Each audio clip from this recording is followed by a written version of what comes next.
नमस्कार, आपण पाहताय सत्याचा लढा 24 तास बातमी। मी आले वेताळ या ठिकाणी।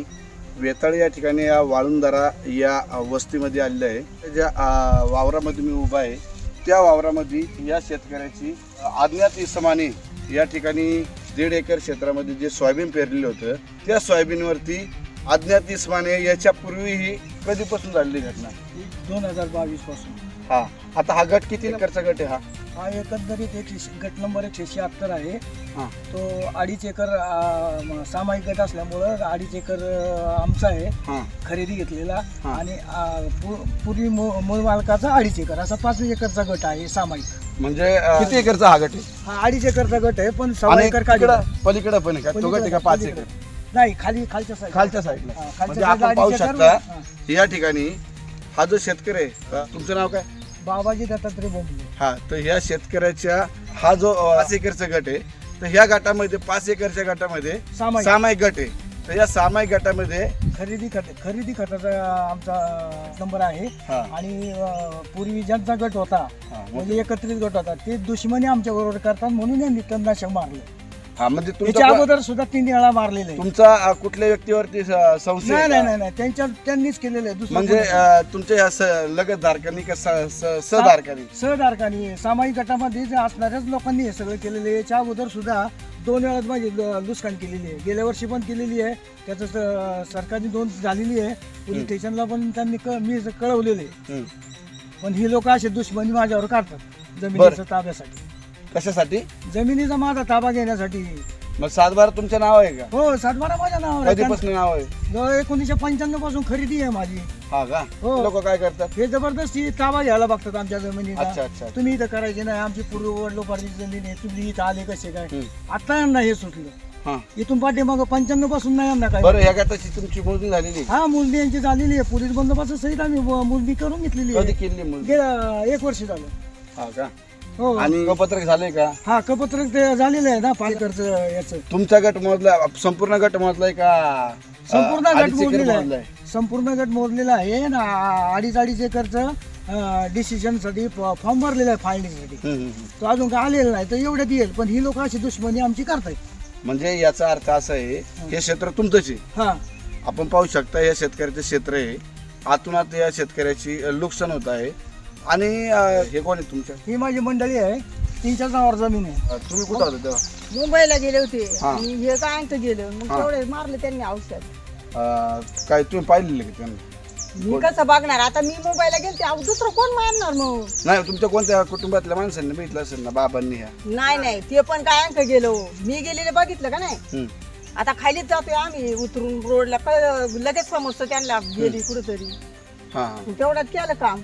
हे काय पार जळाले हे काय बघा, नाही, सगळी फुलं आपण काढ- पाहू शकता हे फुलं शेतकऱ्याचे संपूर्ण सोयाबीन पीक हातगाय आलेलं काढायचं पीक आहे फुलं आली। आणि फुलं आलेलं हे पीक आहे संपूर्ण। हे पीक आहे ना, ज्या पिकावरती फवारणी केली आपण, हे सर्व पूर्ण हे बघा, आपण हे पाहू शकता, जाणून बुजून या ठिकाणी कुरगोडी केली आहे। हा, आणि ही कुरगोडी करून सहधारकांनीच केलेली आहे। समोर गटातल्या माणसाने यापूर्वी त्यांच्याशी वादविवाद घातला होता आणि ते गट 5 एकरचा गट आहे असा। हा बाबा, 5 एकरचा, हा, 5 एकर आहे, जवळ आहे। हा 5 एकरचा गट आहे संपूर्ण, त्यांचं म्हणणं आहे। आणि ह्या 5 एकरच्या गटामध्ये मुळामध्ये ते सहधारक असतील, ते त्यांच्याशी वादविवाद घालून त्यांनी नुकसान केली। यापूर्वी 3 वेळा झाला। काय नुकसान झालं? औषधच मारले। पहिल्यांदा त्यांनी सोयाबीन मध्ये एकदा 1 वर्ष गेल्या वर्षी मोडवली। हा त्याच्यानंतर बाजरीवरती मार्च महिन्यामध्ये त्यांनी तणनाशक मारलं। हा आणि नंतर माझ्या पाईपलाईनची नुकसान केली, मध्ये सिमेंट काँक्रीट करून बंद केली। मी नेहमी सारखं चालू केलं, पाणीच नाही, सगळी माझी पाईपलाईन फुटली, उखळली सगळी फुटाफूट झाली। माझ्या नातून आता जवळजवळ 1.5 लाखाची त्यावेळेला नुकसान झाली। पाईपलाईनचे सर्व कॉक बी फुटले, मोटर जळाली, असे म्हणजे लई नुकसानी झाले। आणि चालू वर्षी सुद्धा त्यांनी आता हे सोयाबीनवरती औषध मारलं, फुलावरती आली।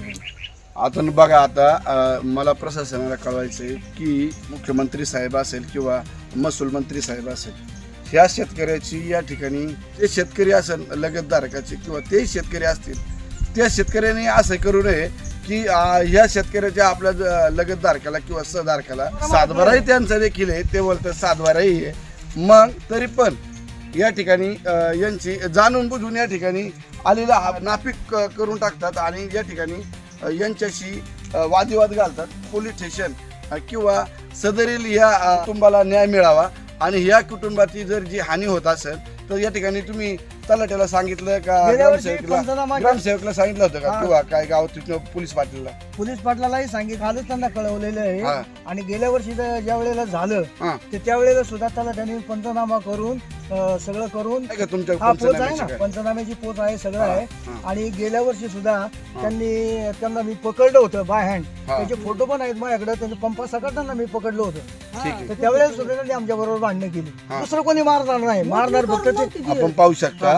हे शेतकरी दुसरं कोणी आमच्या थेट ज्या माणसांनी गेल्या वर्षी केलं त्या वर्षांनी याला किती दिवस झाले बाबा आता हे वर्ष गुरुवारी मारले, बुधवारी गेले ना. सगळं वाळून गेलं हा, मग आता 2 दिवस पाऊस होता, काल ऊन पडलं ना, तर आज उन्हाने लगेच करपलं ते मग आता कालच्या उन्हामुळं. हा मग आता माझं मत काय आहे, तुम्ही ग्रामसेवकाला किंवा तलाठ्याला किंवा पोलीस पाटला तुमच्या पोलीस पाटलाला कळवलंय, आज पोलीस स्टेशनला जाऊन सांगणार आहे. हा त्या अर्ज वगैरे त्यांना देऊन पंचनामा वगैरे तलाठी ऑफिसला पण जाऊन तुम्हाला सांगणार. नाही, त्यांना नाही करून देणार, पण त्यांनी केलं तरी. त्या शेतकऱ्याची भरपूर नुकसान झाली. तिसरी वेळ आहे ही. 1.5 एकर क्षेत्र आहे संपूर्ण. गाडीव 1.5 एकर, हे बघा संपूर्ण असं आहे ना, 1.5 एकर 1.5 एकर पूर्ण क्षेत्र आहे. म्हणजे या शेतकऱ्याचे आणि एक सामायिक गट आहे याच्यामध्ये 5 एकरचा गट आहे ना. गट नंबर काय आहे याचा? 176. 176चा. काय गोळा हिस्सा काय? गट नंबर फक्त 176. 76 5 एकरचा गट आहे. 2.5 एकर आमचे सहधारकाचे आहेत आणि 2.5 एकर आमचं स्वतःच आहे. 1995 पासून. 95 पासून 19. म्हणजे यांचं ह्या बाबांचं आणि तुम्ही इथं राहायला कधीपासून आलेत? आम्ही 2014 पासून येते. म्हणजे या शेताच्या लगेच तुमचं ते घर? हा, घर आहे. मग तुमच्या गटात आहे, ह्याच गटात आहे? नाही आमचं बाजूच्या गटामध्ये. हा, म्हणजे तो गट वेगळा आहे. तो गट वेगळा. म्हणजे बघू शकता लगतच. या शेतकऱ्यावर खऱ्या अर्थाने अन्याय होतोय. या जी नुकसान झाली याला कुठेतरी न्याय मिळावा. ह्या शेतकऱ्याला प्रशासनाला पण विनंती आहे, तलाठी भाऊसाहेब असतील किंवा ग्रामसेवक असतील आणि ज्यांनी कोणी केले असेल त्याच्यात योग्य ती नाही तर तुमचा म्हणणं झाला बरोबर आहे का नाही? तुम्ही म्हणताय तर पोलीस स्टेशन चौकशी करतील आणि निपक्षपणे पोलिसांनी सहकार्य करतील तुम्हाला, ते काही विषय नाही. पण मुळात असा विषय या ठिकाणी जर तुमचा अन्याय झाला तर 100% पोलीस तुम्हाला सहकार्य करतील. आणि या ठिकाणी एवढी नुकसान झाली यांची तर ती शासनाला विनंती आहे भरपाई मिळावी. आणि शिवाय दुसरा पर्याय नाही का याच्यानंतर आम्हाला आत्महत्येशिवाय पर्याय नाही देत. त्यांना त्याच्याकडनं लिखी काहीतरी घ्यावं लिहून, नाही तर त्यांनी आम्हाला दुसरा पर्याय राहिलेला नाही. म्हणजे नाही तर मग आम्हालाही कायदा हातात घेता येतो. तुमचं म्हणणं काय? नाही तर आम्ही कारवाई झालीच पाहिजे ना. त्यांना समज दिली ती तरी, त्यांना समज दिली होती डिपार्टमेंटनी सुद्धा. आधी ते ऐकत नाही. पण होतं. ही तिसरी वेळ आहे, 3 वेळा समज दिली. ठीक आहे, त्यांचं म्हणणं असं आहे का जर मला न्याय मिळाला नाही तर मी आत्मदहन करू तहसील समोर. पण खऱ्या अर्थाने सांगायचं म्हटलं तर खरं खऱ्या शेतकऱ्याची आणि या शेतकऱ्याचे नुकसान शासनाला मला विनंती भरपाई मिळावी. सदरील या गावचे तलाठी असतील, ग्रामसेवक असेल किंवा पोलीस पाटील असेल यांनी या शेतकऱ्याला न्याय मिळवून द्यावा. आणि त्यांचे काय वादविवाद असतील हे पोलीस स्टेशननी त्या ठिकाणी मिटवण्यात यावे. आणि त्यांना ते पिकाची जर ही अशी नुकसान होत असेल तर त्या भले त्यांनाही नाही पीक भेटत आणि यांनाही भेटत नाही. त्यामुळं यांना मला विनंती आहे. आणि या ठिकाणी कॅमेरामॅन अजिंक्य बोंबले, मी हरिभाऊ बोंबले, सत्याचा लढा 24 तास.